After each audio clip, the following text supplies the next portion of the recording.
Okay, so the other week I got an email in my inbox from a BTS army. Her name is Emily. She's from Ireland.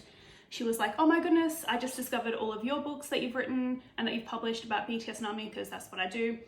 And she told me that she's just had one of her fiction books that she wrote inspired by BTS picked up for publication by a mainstream publisher, and she would love to talk and do things with me. And I was like, that's great, because I am doing a podcast called The BTS Theorist and I'd love to have you on to chat. So that's really great. That was like 3 weeks ago. We started planning for it. I got sick, we had to delay it, and now it's happening tonight. And I've rearranged my studio. This is normally where I write, but I want to make a lot more content this year. So I need to, today, right now, rearrange this space. My laptop will be here, you know, microphone here, blah, blah, blah, blah, blah, blah. I need to put the books that I've written and published like on better display.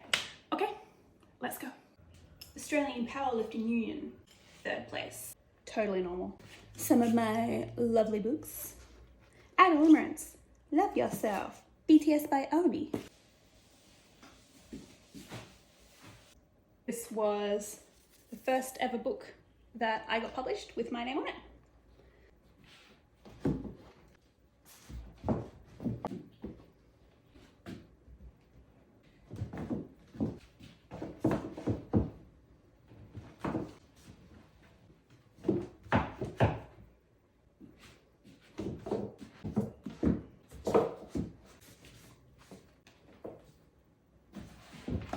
I was selected to go on writer's residency back in 2019 to write a monologue. So I flew to South Australia, stayed with a bunch of other young Australian writers, and this is what we came up with. So here is my current stash of some of the books that I've published. As you can see, I've got a lot of Idle Limerence. This is my first ever book. This copy was the first ever copy to be printed. The reason why I have multiple copies of each book, you can see it more clearly here. This was the first printed proof. You can already see a mistake here on the cover. We didn't include our Moonrise logo, the publisher logo here. So this is what I've got so far. I'm going to be sitting here, so you won't really see this part.